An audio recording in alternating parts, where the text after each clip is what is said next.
గంటల్లో పూర్తిగా తెగిపోనున్న 68 ఏళ్ల బంధం. ఎవరితో ఈ బంధం అంటే మన ఉమ్మడి రాజధాని అయిన హైదరాబాద్తో ఈ బంధం తెగిపోనుంది.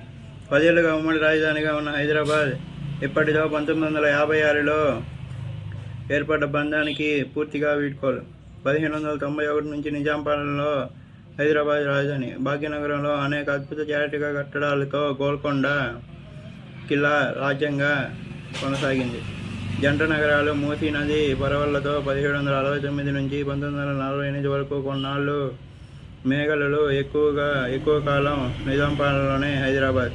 1948లో హైదరాబాద్ సంస్థానాన్ని భారత్లో కలపడం, పొట్టి శ్రీరాములు ప్రాణత్యాగం, మద్రాస్ స్టేట్ నుంచి విడివడగా ఆంధ్రాకి కర్నూలు రాజధానిగా జరిగిన నిర్ణయం, భాషా ప్రాతిపదికన 2 రాష్ట్రాలను కలిపి హైదరాబాద్ని రాజధానిగా అంగీకారం. 58 ఏళ్ల తర్వాత 10 ఏళ్ల హక్కును మాత్రమే సాధించుకున్న ఏపీ. 10 ఏళ్లుగా తనని తాను నిర్మించుకోలేక రాజకీయ గాయాలతో నలుగుతున్న ఆంధ్ర. అభివృద్ధి సంగతి దేవుడెరుగు, కనీసం అడ్రస్ లేని రాజధాని. రాష్ట్రం పట్ల ప్రేమ, నిబద్ధత, నా రాష్ట్రం నా ప్రజలు, అభివృద్ధి అన్నది మరచిన నాయకులు. కేంద్ర సంస్థల కొలత, కొత్త కంపెనీల ఆశలు ఇవన్నీ అందరి దాక్షలాగే ఎందుకు మారాయి?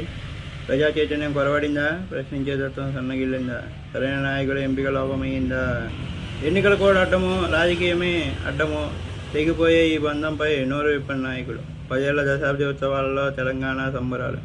10 ఏళ్ల తర్వాత కూడా అడుగు ముందుకు పడని రాష్ట్రంగా ఆంధ్ర ప్రజల తెలివి, తెలంగాణ ప్రజల తెలివి ముందు చిన్నపోయిందా? విడిపోయి కలుస్తుందామన్న తెలంగాణ గొప్ప భావం నిలబడింది.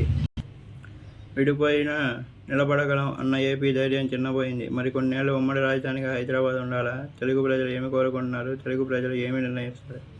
మరి ఇదండి ఆంధ్రప్రదేశ్, తెలంగాణ ఏర్పడి 10 సంవత్సరాలతో వాళ్ళు సంబరాలు చేసుకుంటే, మరి అదే తెలంగాణ విడిపోయి మన రాష్ట్రానికి రాజధాని లేకుండా ఏపీ ప్రజలు ఏ విధంగా ఆంధ్రప్రదేశ్ డెవలప్ అయిందో అనేది దీని ద్వారా స్పష్టంగా అర్థమవుతుంది. రాష్ట్రంలో రాజధాని లేని రాష్ట్రంగా ఆంధ్రప్రదేశ్ ఉంటే అంతే డెవలప్ అయిన రాష్ట్రంగా తెలంగాణ